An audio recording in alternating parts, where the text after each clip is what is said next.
Denise has asked me to open us up with a quick karakia for our session, so I'll crack into that, and then we'll get into our kōrero for the afternoon.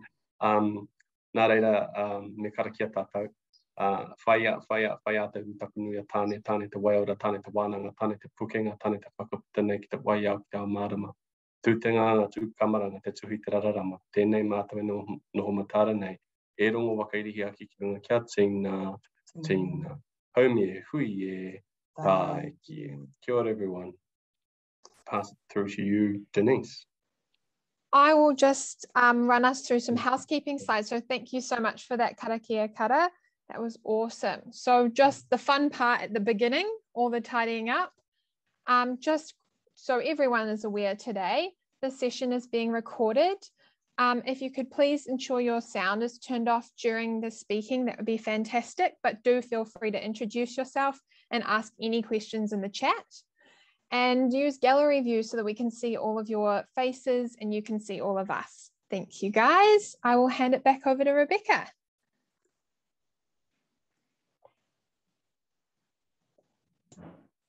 O kia ora koutou, nei rā tamihi ki a koutou I tēnei rā. Ko Becky Kittle tōku ingoa, he uri ahau no Ngāti Porou me Ngāpuhi. Kia ora, just ask Kara and then Jade to introduce yourselves, if that's all right. Kia ora mai tātou. Ngā mihi kauna rā kia koutou katoa. Ko waiau, ko Kara Puketapu Dentist tōku ingoa. He uri ahau no Te Atiawa ngai tūhoi. E tipu ake au ki te taone tino nui o Wainui o Mata, Centre of the Universe. He kaimahi ahau mo te kauni hera o te awa kairangi ki tai. Kia ora everyone, my name is Kara. I descend from Te Atiawa and Ngai Tūhoi. I was brought up in the centre of the universe. It's a great little town called Wainui o Mata, the birthplace of many great things. And I work alongside Becky here at Hutt City Council. Kia ora. Kia ora. Jade. Kia ora mai tātou. Ko tēnei te mihi atu kia koutou o tira kia tātou katoa I tēnei rā. Ko Jade Wikaira tōku ingoa, he uri tēnei no Ngāti Tūwharetoa no te whānau apuni no Ngāpuhi. I tipu ake au ki Tamaki Makaurau, engari kei te whanganui a tara ahau e noho nei nāi. Kia ora everyone, Jade Wikaira. A privilege to be here and to speak alongside Becky and Kara. Kia ora. Kia ora Jade, and yeah, mihi to everyone who's joined us today. I can see some fantastic familiar faces, including my little sister, Grace, and some from across the ditch. Michael Mossman, kia ora Michael, and Rifika, kia ora. So we'll just thought we'd start our kōrero with a bit of a background around what does this mean to be talking about placekeeping. So we'll be real short, and then we'll sort of rock into the questions. So I'll put Jade and Kara on the spot, and they're very, very kindly going to share their mātauranga around this issue, around what is placekeeping as opposed to placemaking, and what that might mean for our practice. So kia ora. Can I get the first slide up, Ella? So just in our context and in a few others, I imagine when we're thinking about anything to do with this idea of place, we absolutely need to be thinking about the histories and the things that have happened in that place over time. And this is just an example, I guess, of the kind of thing that has happened in Aotearoa, which sometimes we sort of forget when we're thinking about particularly public space and what that public space means. I think there's lots of rhetoric around public space being for all, and sometimes we perhaps forget where that public space has come from, and that in fact it's come from a sort of a wholesale overlay of a colonial set of values, which has put some space into most space into private property, ownership and a little bit into public, and often taking that land from Māori. Next one, please. And I really like this quote from Deborah Rose Bird, who talks about the colonial project really being about when the calendar was reset to year zero in the colonial frontier, whereby authentic place only happens post-colonisation. And you see this really clearly in some of our towns and cities here in Aotearoa. On the left is Christchurch, of course, and you saw some of the impact of building on a swamp and not being more sensitive and sympathetic, perhaps, to some of the existing topography and aho of the whenua when things like the earthquakes happened. And you can see really clearly they've sort of stamped the colonial block on that whenua. On the right, of course, is Martinborough, Kara's favourite place, but also a incredibly symbolic stamping of colonisation, I guess, on a town plan. You can see really clearly the Union Jack in the centre there, making up the centre of the town plan. Next one, please. And of course, this is not news to most of us in the room. You know, there is in Te Ao Māori and Indigenous cultures all over the world this inextricable link between land and people. And so as described in this slide here. Next one, please. And you see that in our pepeha, taken Robin Kahukiwa's beautiful work here, where she's using art to convey this interrelationship between the whenua place and people, and the inextricable link that's inherent in that. Next one, please.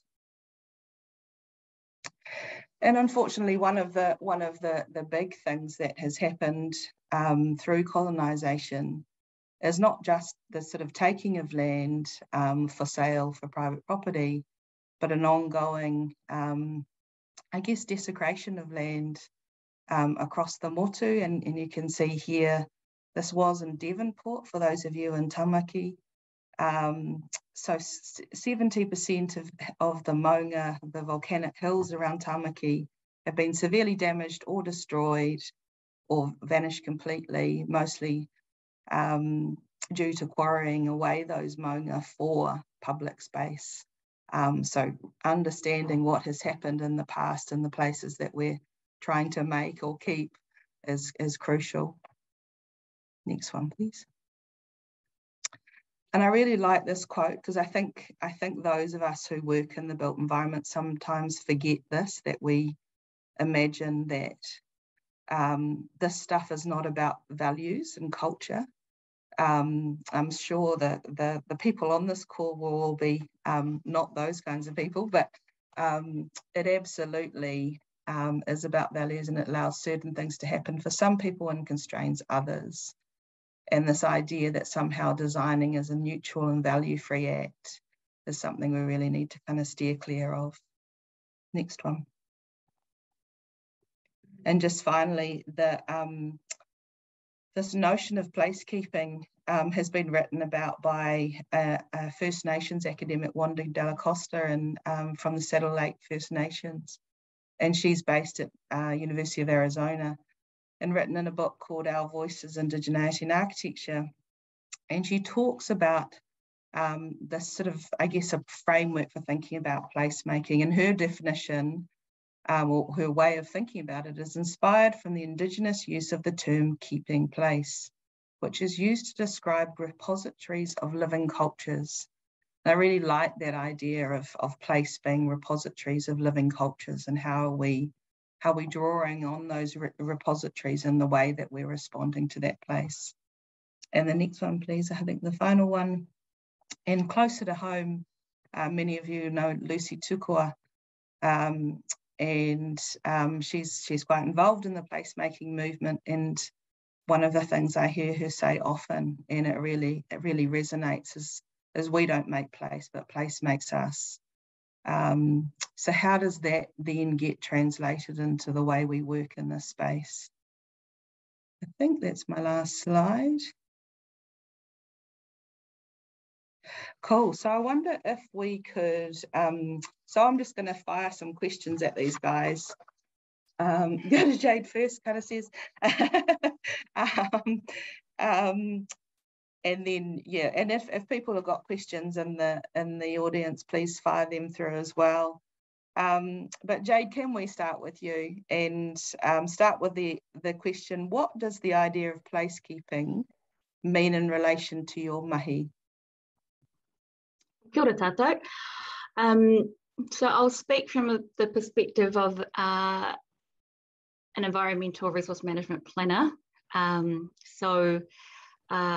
For those of us who work in that planning space, we interact a lot with the Resource Management Act at a national level, and at local level, as whānau, hapu and iwi, we interact a lot with our local councils and their planning documents. So what does it mean in the context of my mahi? I'm very passionate about making sure that the values of Māori, mana whenua, are one, understood and captured in a way that is appropriate and respectful. And then two, when we understand the methodologies around our work and how we bring different projects to life, how we integrate those values into the outcomes we are all working to achieve. So I'll speak to an example here, working on an infrastructure improvement project, and it's one to have Māori at the table and speaking to the values of connectedness, visibility, and capturing our histories and narratives. The next task, I guess, is to ensure that we're working with the design and build construction teams to make sure that whatever is built, whatever is brought to life, adequately reflects the aspirations of mana whenua. So I think in an everyday context, that is what I see, and that's what place keeping needs to ensure, that we're respectful and we understand the outcome and that it adequately responds to mana whenua. Kia ora, thanks, Jane. Can I direct that same question to you, Kara? What was it again? Sorry, What's the idea of placekeeping? What does the idea of placekeeping mean in relation to your mahi?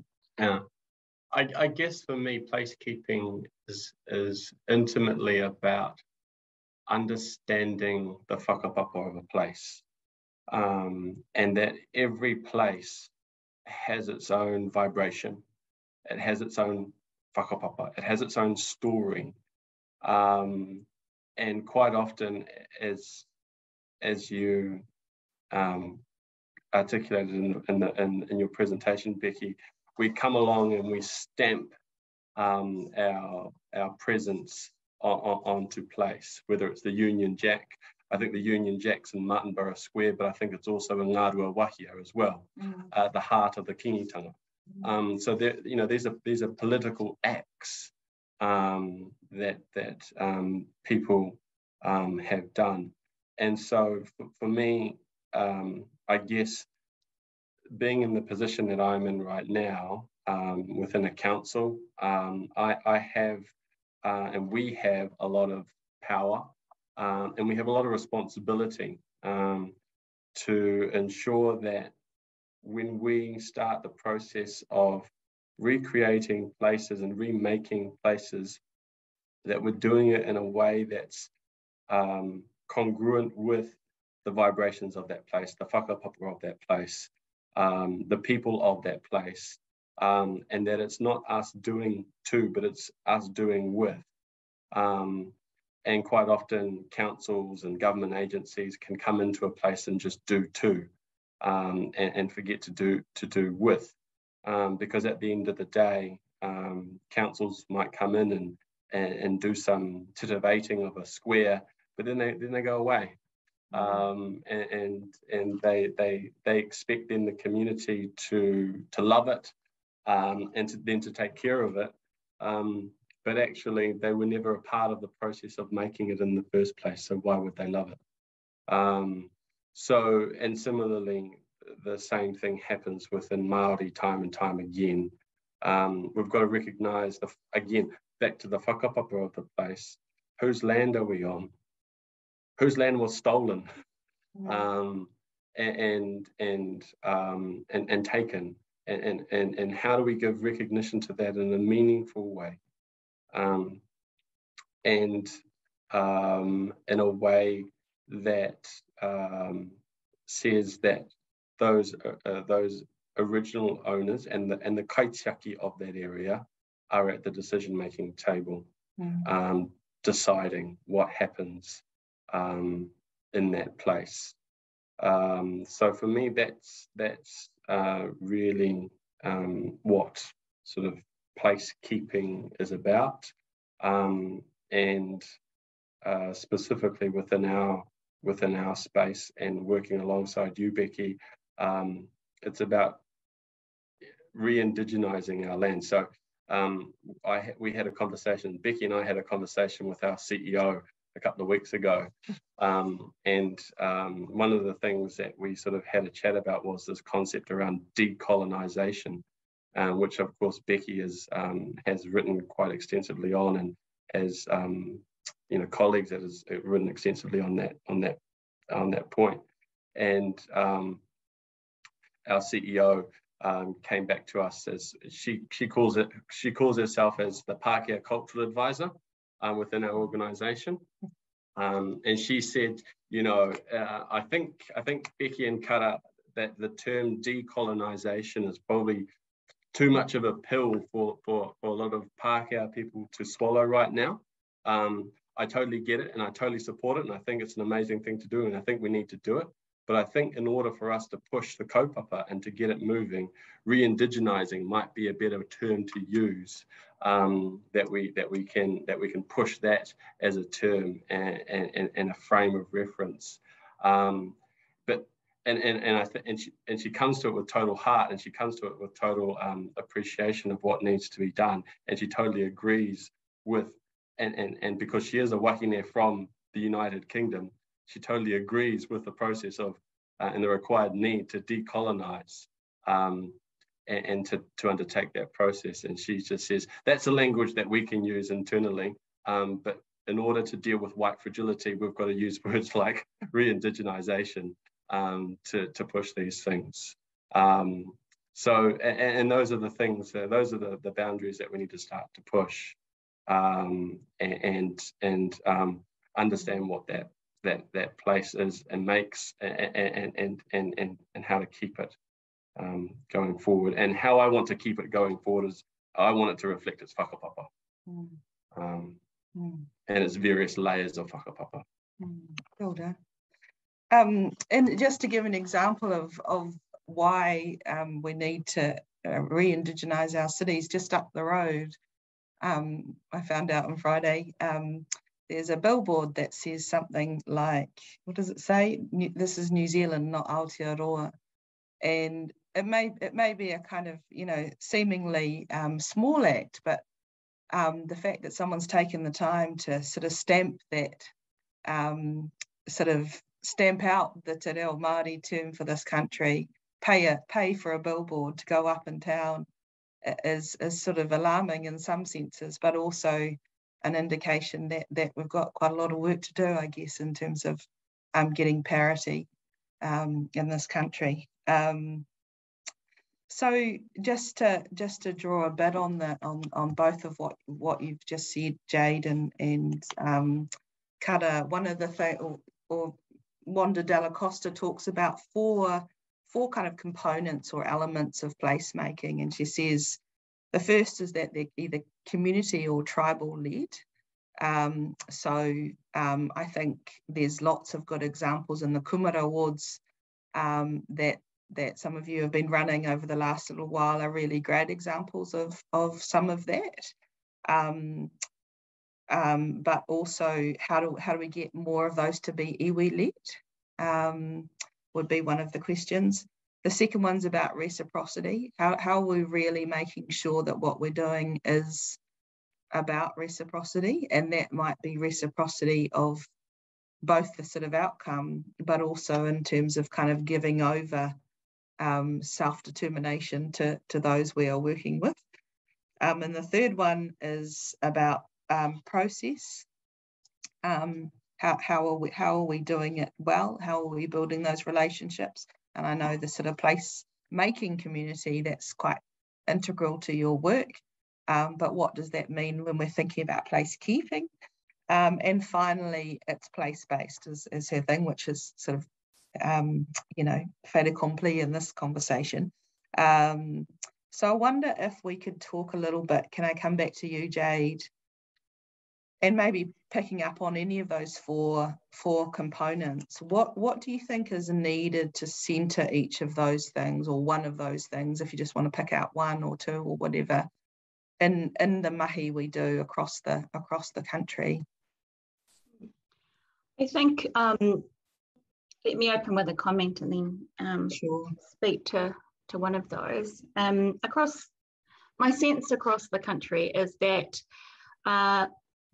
in the different industries we're working in, so planning, landscape architecture, ecology, the built environment, my observation is that there is a greater awareness, a greater intention, a greater desire and aspiration to work with mana whenua, to work with Māori, to work with Indigenous groups. Again, that's an observation, and I think it's sound. The real question is, how are we turning those desires, intentions, and aspirations into something that looks different? By that nature, the inference is that we have to do things different. And I can see some familiar names and faces. Kia ora Dee, kia ora Ramika. I see Jermaine in there. Kia ora Alistair. I see some names that I recognise. So kia ora to you all and to us all. We've been, working in our respective spaces to bolster the cultural capability and awareness in order for us to do things differently. So can I acknowledge you all, the whānau, Alan, kia ora.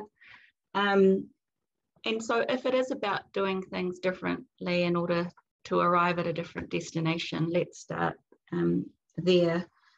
On reciprocity, if I can use a planning example, there have been some provisions in the Act around transfer of powers and joint management agreements. So for those of us who might not be familiar with that, the point of those provisions is, here you go, different groups, come and partner, or let us give some of the influence decision-making opportunities to you all. Mm-hmm. The reality in the last 30 years is that we might have seen council-to-council transfers of powers, but we haven't seen council to Māori, council to hapu, council to iwi transfers until recently. Now again, we can acknowledge the recent developments, but we need that to be kind of across the system. So in terms of reciprocity, there is an opportunity. How can we transform and change our current system so that once we stop working in this space, the system is able to respond on its own, and not, for the few of us that might be doing this as a matter of course. Because I think once that happens, the process to enact and embed that will happen more intuitively than it does now. So yeah, those are my initial whakaaro on that, and I'll throw it to Kara. Yeah. So I think I'll sort of go through them. So the community-led, the tribally-led thing, I totally agree with that approach. That's from my perspective, that is that's a mana motuhake approach. This is actually about our communities taking responsibilities of place. And I think what governments and local governments are really, really good at doing is taking away responsibility from our communities and creating dependency. And and that for me is probably one of the biggest diseases, which is endemic throughout our communities and throughout our places and spaces. And so it's sort of that sort of patriarchal grandparenting approach where councils will just do too, or government will do too, and we create a framework of dependency. We need to unshackle that and unlearn that, and relearn a new model, a model that sort of sees us more embedded and intertwined within our places and spaces. Reciprocity, I think, for me, is, you know, within Te Ao Māori, Te Reo Māori, the word reciprocity is probably best defined as taututu. You know, there's that process of exchange, of mutual exchange. But what happens as a result of that is in essence the process of you know, to whakamana something. When you are exchanging things and you are giving to, not always taking from, but giving to, you are giving mana, and you are giving mana to people. Yeah, you are giving mana, and I say that quite with a whole number of I guess cautions as well, because there's also a whole lot of narrative around, you know, can you give mana? So it's probably more around recognizing that reciprocity, the result of reciprocity is that mana is enhanced, and that goes both ways.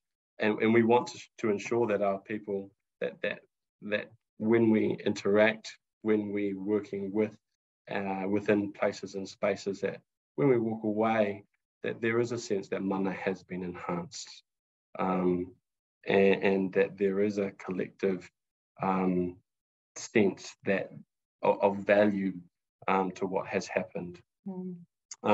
Process-based, I've sort of looked in that and sort of said, when Becky said, you know, the third one is process-based, I was like, oh no, I'm not really a process person at all. But I guess when I read it, it's actually about building relationships. It's the process of collaboration, and working in a way that is, I guess, uniquely human in the sense that it is iterative. Sometimes we operate to this model of bounded logic, 1 + 1 = 2, and everything's a simple equation. And sometimes we like simple equations because we've got to get a KPI or a specific outcome, but we realize that things, people, lives, communities, there's chaos, and I don't say chaos in a negative sense, but that's just how things are. Things aren't perfect, things aren't linear, and so processes need to recognize that things change, energies change, people change, the vibrations of a place changes, and if we apply a linear approach, we're not actually reflecting the place. So the approach that we take must reflect the place and reflect that community. And the best way to do that is through a collaborative approach, because then you understand and you're able to read and you're able to iterate and change and pivot when you need to.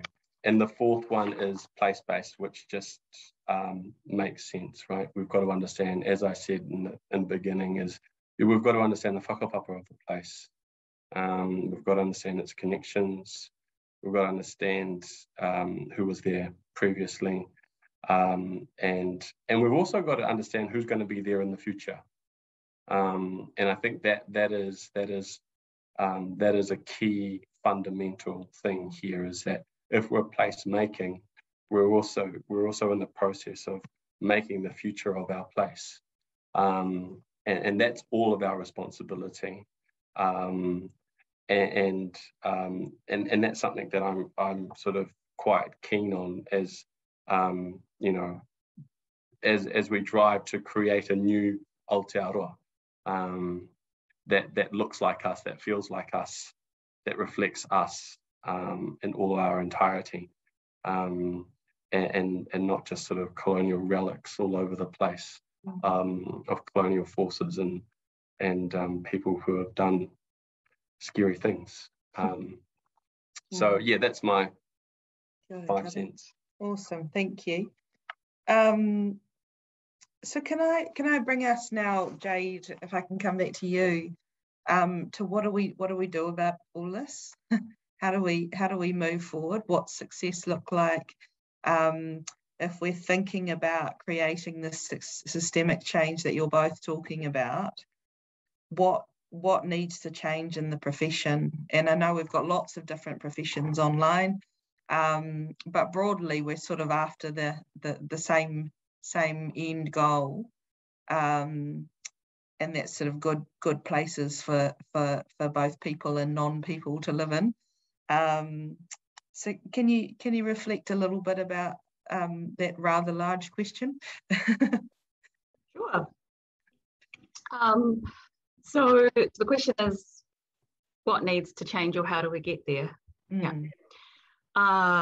So again, some observations, from me is, with care, curiosity, and kind of kindness, I guess it's, we probably need to do some critical reflection, because I don't think the formula is too complex. It's, again, if we do nothing and if we change nothing, we should expect the same. The reality is that we want to do differently, and I tautoko Kara's sentiment is that we're, creating a new Aotearoa, or an Aotearoa at the very least that reflects us.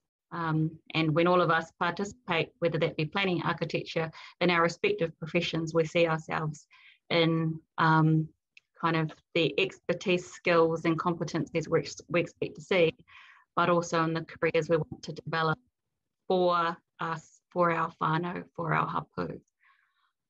Because, as Māori, we have an intergenerational responsibility and ethic. So it's not just about for now, but it's about for soon, and it's about for later. So on that, I think we need to critically reflect. Yep. How are we currently made up?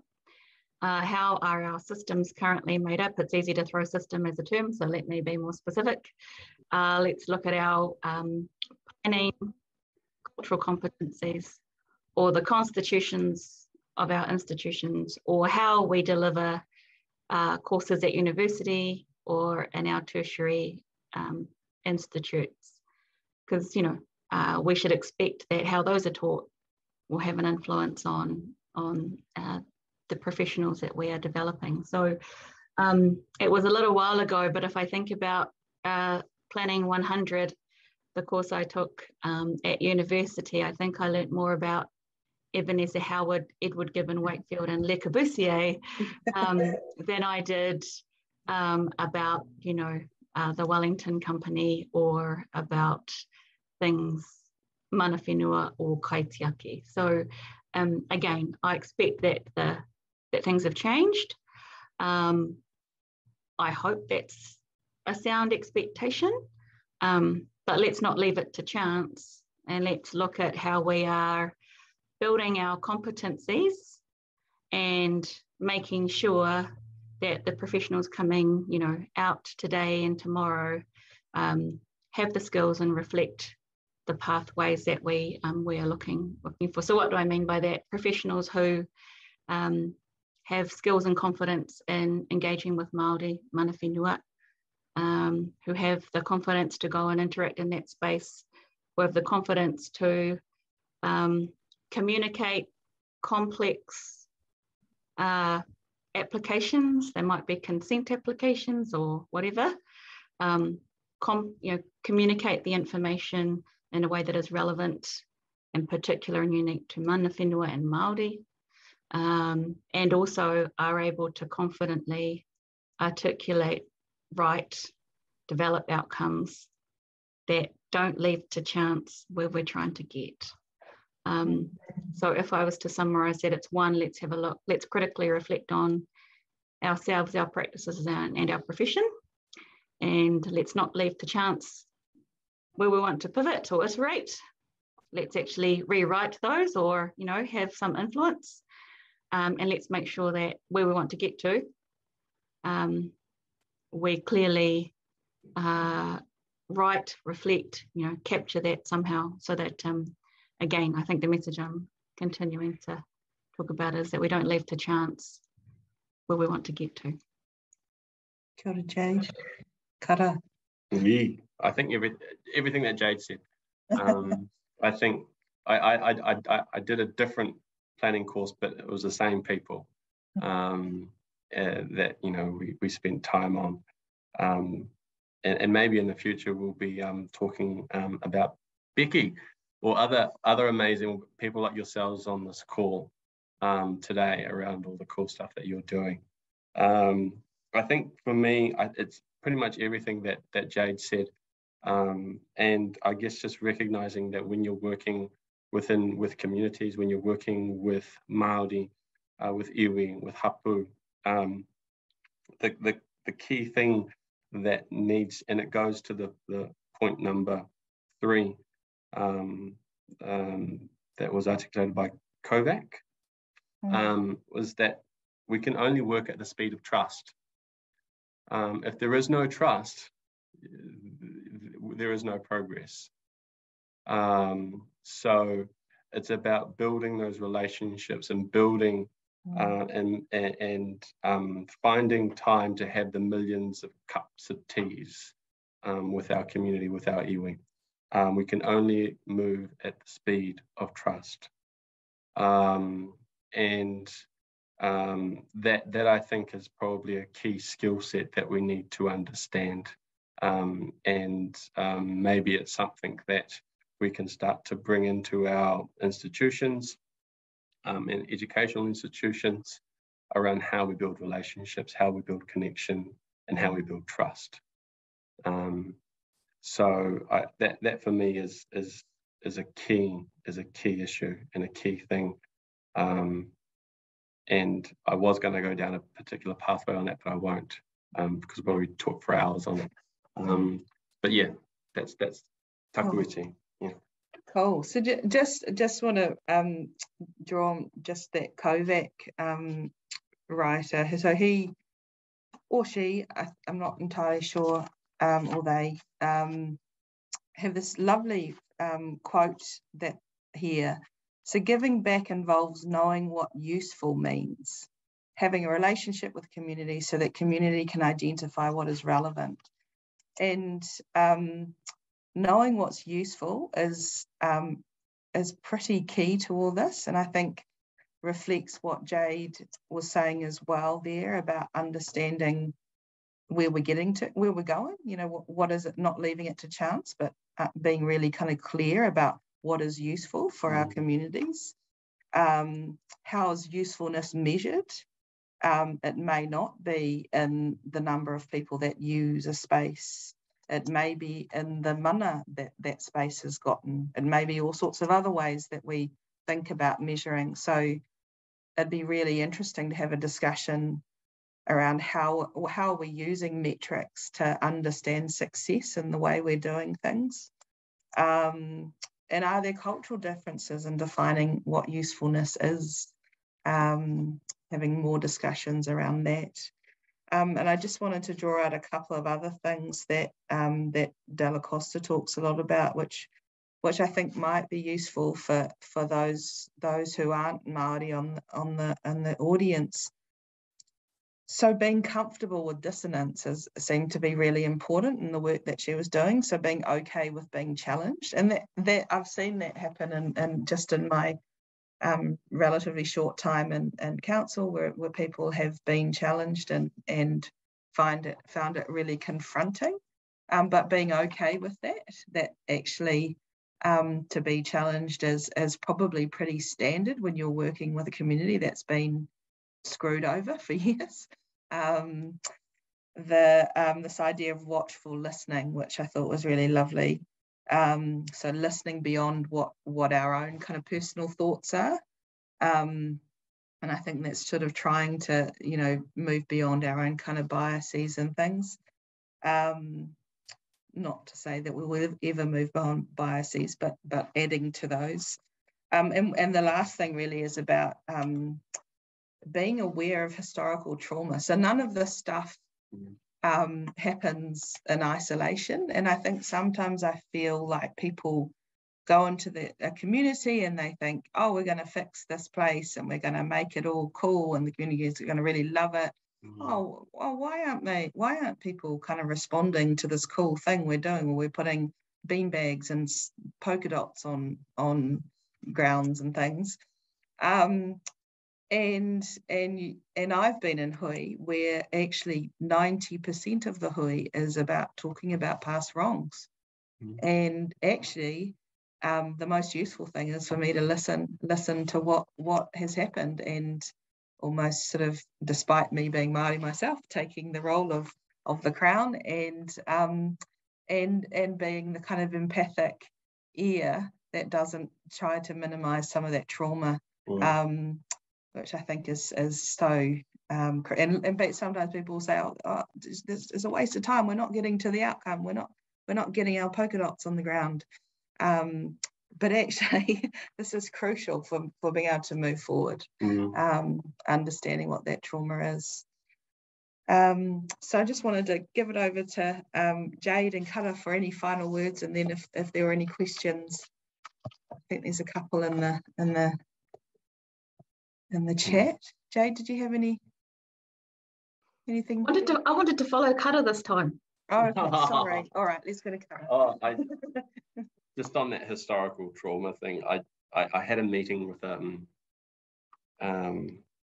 a group today, a government department, and they said that they were good at engagement. And I just sort of sat there and I laughed, not in a sort of a snide way, but I just sort of said, government departments and councils, we're not good at engagement. And you know, guilty.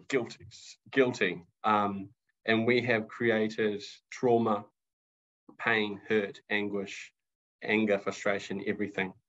And I think it's about recognizing that there is trauma, that there is pain within our communities, and doing things differently.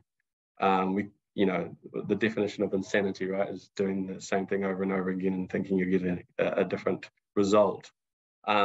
And so for us, it's about changing the dial, pivoting in a new direction, doing engagement in a meaningful way, you know. And actually, you know, one of the things working with Becky, she says, we're actually going to co-design the process that we're going to employ on a project with the community. So we're actually going to start with co-designing how we're actually going to do the doing. And so I think that's an incredibly that's just the right thing to do. So I think in sort of the place keeping environment, I think it's sort of understanding where we sit, you know, and the power that we have, whether we're consultants, whether we work for government agencies, whether we work for councils, and then recognizing when we need to step forward, when we need to support, when we need to make strong stronger, and when we need to also just step back, because sometimes stepping back can just make something so much better. And that's something that I've sort of said to my team is we need to understand when we need to step forward and lead, and we need to understand when we need to step back, and recognize that we're actually the problem in this scenario, and start from there. So that's my 5 cents. Jade? What Kara said? No.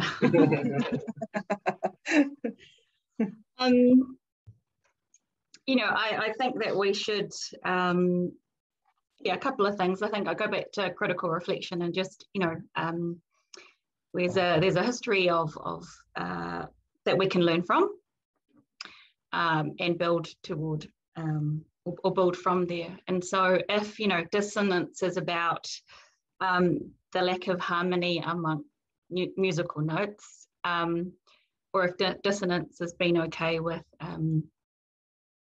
challenge, then sitting in it and understanding it as where we should feel encouraged or comfortable to sit in. So I take heart from that. On watchful listening, yeah, I think we're driven by our own respective timeframes and deadlines, and sometimes that takes priority.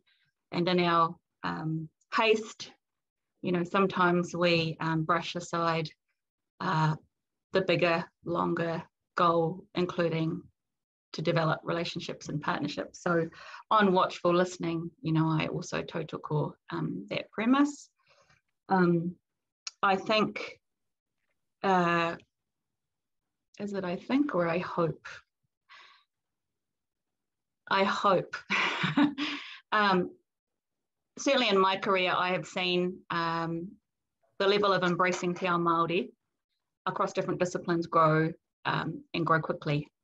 And so it's my hope, you know, that we get to a different destination quicker, because it will not only be transformed in each of our professions, but there'll be a greater direction, you know, given everything that is hitting us in terms of different reforms and different opportunities to do different.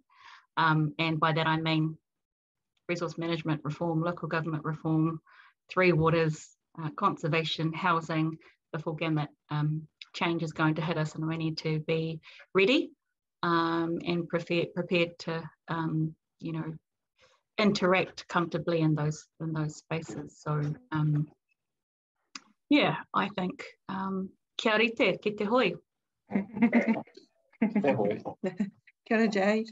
There's a few questions in the chat. Can we just ask you this one, Kara? There's one specifically for you. How do we help local government workers and leaders understand that we don't do engagement well, particularly within the context of all the structures and processes that stops change from happening? For example, I'm watching a conversation from comms professionals discussing the engagement platforms councils use. Go to James. That's a long question. How do we help local government workers and leaders understand that we don't do engagement well? I think it's kind of like, you know, it's kind of like when you're an alcoholic, right? You got to first things first, right? You've got to acknowledge that you're an alcoholic if you want to address the situation. I think we've got to actually formally address the situation that we are bad at engagement, and that the structures that we have are huge. You know, within a council environment, the way that you formally submit to council is you turn up to a council committee meeting in a huge chamber that's just scary as hell, and has all these people staring at you, and you expect that people are going to engage with you. You expect that Māori are going to engage with you. There's just no way that people are going to engage with you in these formal processes.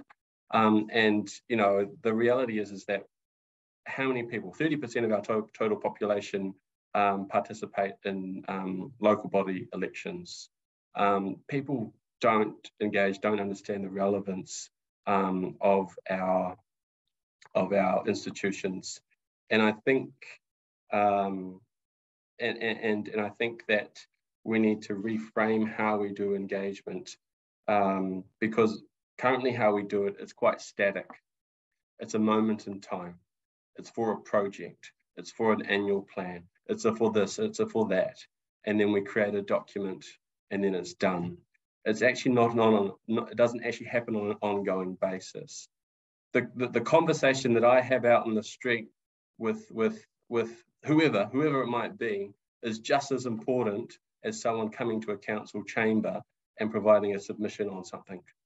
How do we ensure that those conversations are just as meaningful and just as valuable and are informing the decisions that are being made for and with and by our community?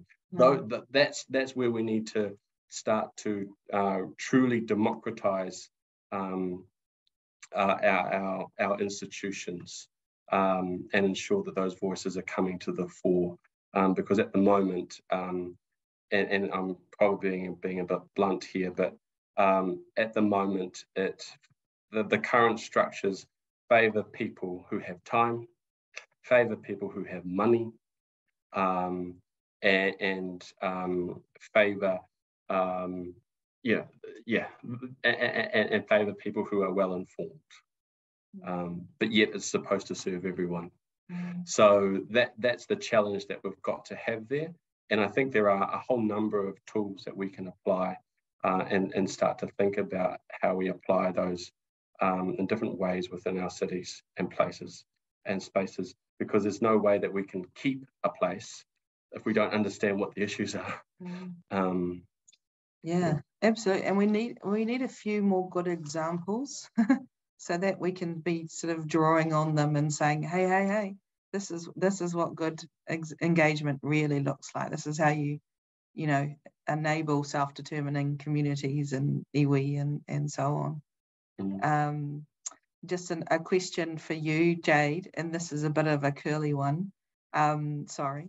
But does a term like re-indigenize have less power than decolonize? Sorry, that was really curly. And I probably instigated that. Sorry. Yeah, no, I saw that one come in and I thought, throw that one to Kara.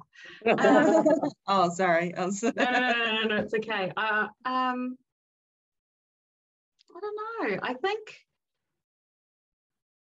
my gut is that it does. I think decolonize as a kupu seems to be more confronting or more kind of stops people in their tracks a little. So in terms of less power, don't know if it's more of a power conversation as it seems to have, decolonize seems to have more shock factor, and potentially by that virtue, that might do more. But that's all I got on that one. Cool. No, did you have anything? I think what we should do is we should use both and recognise that they both have power in different places and spaces.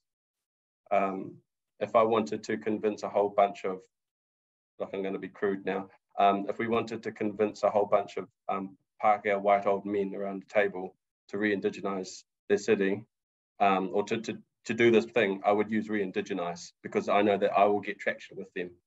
If I was to use decolonize, well, that's sort of inferring, something bad and taking power away and so it's just a place-based thing, and use each. They both have equal power. It's just the space that we want to use them in, and it also reflects the journey that we need to take. Sometimes we need to decolonize, we need to unlearn, so then we can relearn, re-indigenize. And so it just depends where we want to go on that journey and how we want to go on that journey. I think decolonize, it depends. It's quite interesting when you see different reactions. I think some people will take that quite personally.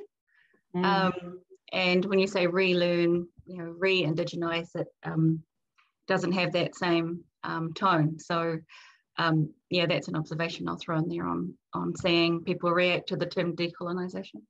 And I think somehow we've got to make space for non-Māori to see themselves in the decolonial rhetoric, I think.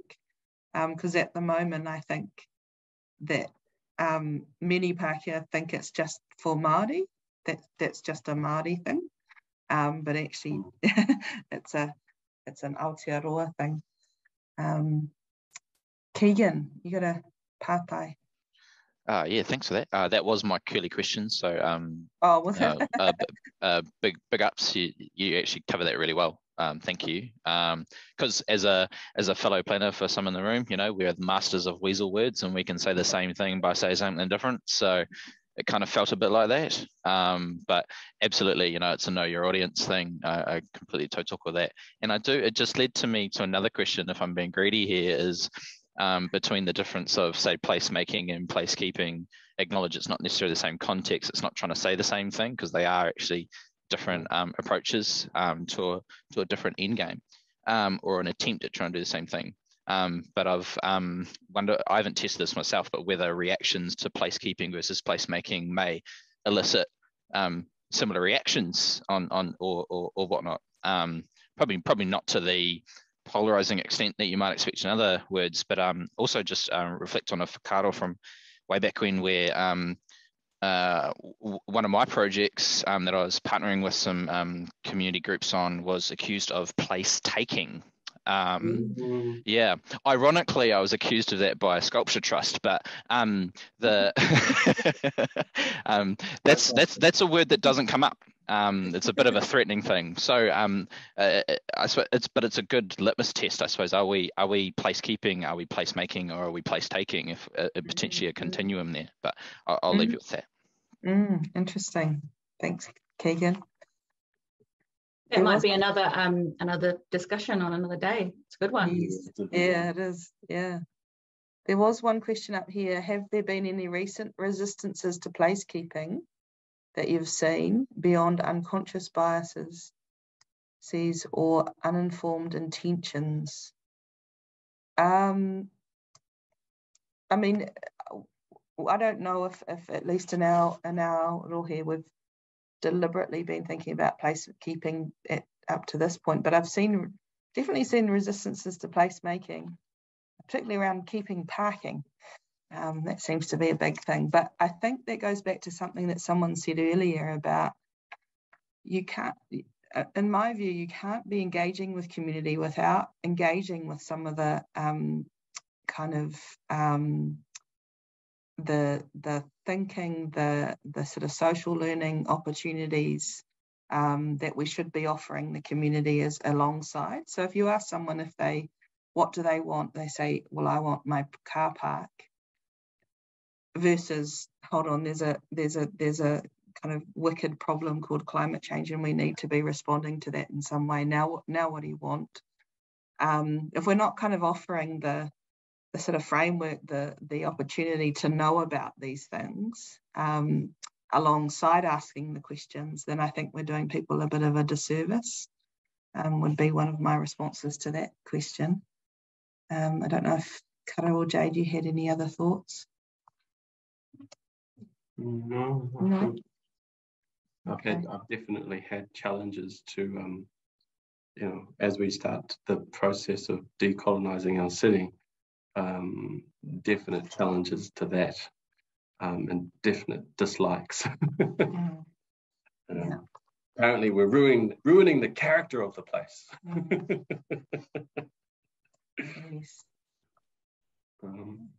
I'll just add, certainly in the planning space, it's an interesting time to have heritage discussions, because we're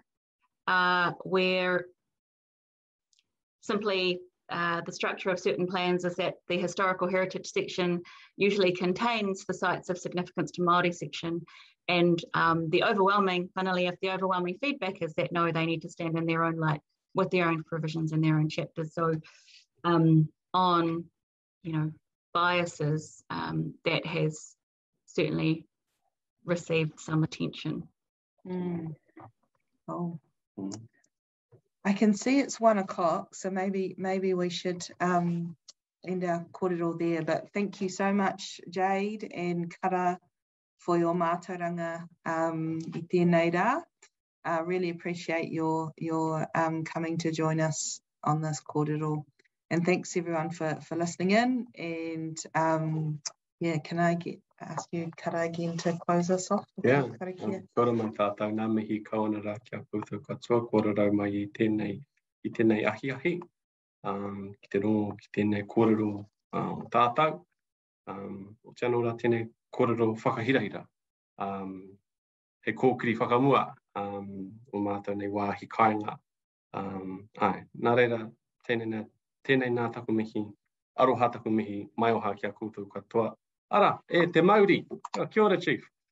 Tēnā koe, te whanaunga. Kia ora. Nā reira, me whakakawita tātou nei whiringa mo tēnei ahi. Nā reira, unuhia kia wātea, kia māmata ngākau te tinana te wairua ki te arataka tū. Koe rā rongo wakairihi aki ki runga. Kia wātea. ai rā kua wā te tihei mauri ora. Kia ora. Kia ora tātou. Kia ora. Kia ora tū.